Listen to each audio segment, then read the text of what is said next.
Jackpot. Uncle Tian here asked me to assess 3 candidates for him. Fancy joining me? You'll be among the first to get to know the next Tianshu. Might be a good opportunity for you. What do you think? Makes sense. After all, whoever the next Tianshu is, it doesn't really make any difference to us. Still, Paimon's really curious to see which candidates Uncle Tian picked, so let's go take a look. All right then. Though, I gotta say, Uncle Tian, you say you're into behind-the-scenes planning? My work's of the covert variety, too. Don't you think I might make a good Tianshu? Huh? Yelan, you want to be the next Tianshu? I'm not opposed to the idea, but I suspect Ningguang wouldn't let you go very easily after how long you've been working together. So, how about this? If your investigation reveals that none of the other candidates are qualified for the position, I'll recommend you for the job. Deal. Well, you guys take your time. Everything's all set for the assessments to go ahead.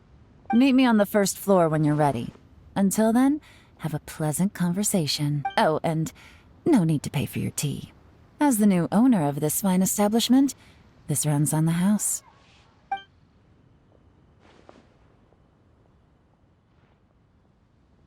You're all set? Uncle Tian seems really worn down. It's like all his energy's gone. Yeah, it may sound harsh, but Uncle Tian is past his prime. He's not cut out for this anymore. So he's recommended 3 candidates. Their names are Qinwei, Mingbo, and Zhi. Qinwei is a wealthy entrepreneur. Mingbo works at the Liyue Ministry of Civil Affairs, and Zhi is focused on study and travel. Try to keep all that in mind. Of course, it doesn't really matter if you forget, since we'll be assessing them at Yuehai Pavilion in a short while. Qianwei, Mingbo, Zhi. Paimon should be able to remember their names, but what does the assessment involve exactly? Let's leave that until we get to Yuehai Pavilion. All right. Heads in the game, people. The stakes don't get much higher than a change in the Qixing. We can't afford to miss anything, no matter how small. Got it. We'll keep our eyes wide open.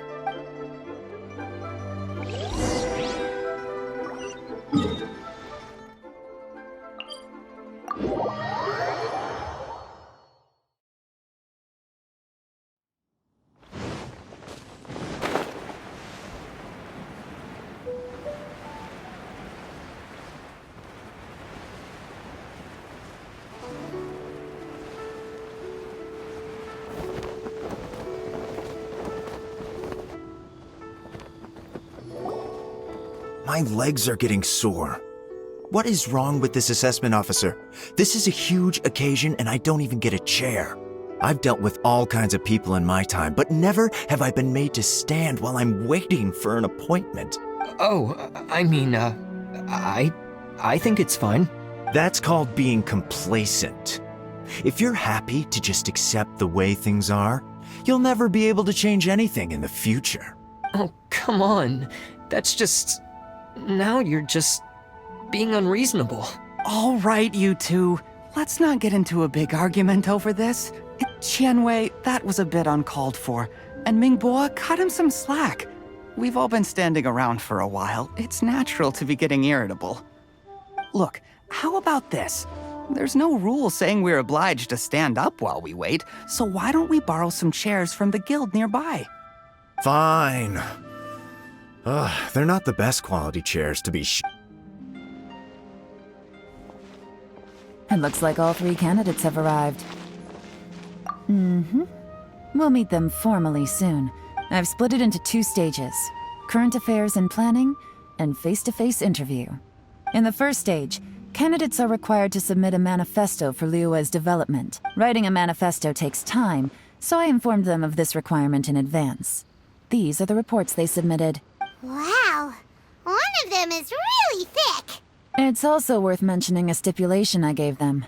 Whoever is appointed as the new Tianshu will be expected to implement their plan as put forward in their manifesto. Failing the occurrence of some cataclysmic event, They will not be permitted to change their plan. There's still some time. Have a skim through, get a first impression of what each person's proposing. I'll be waiting off to the side.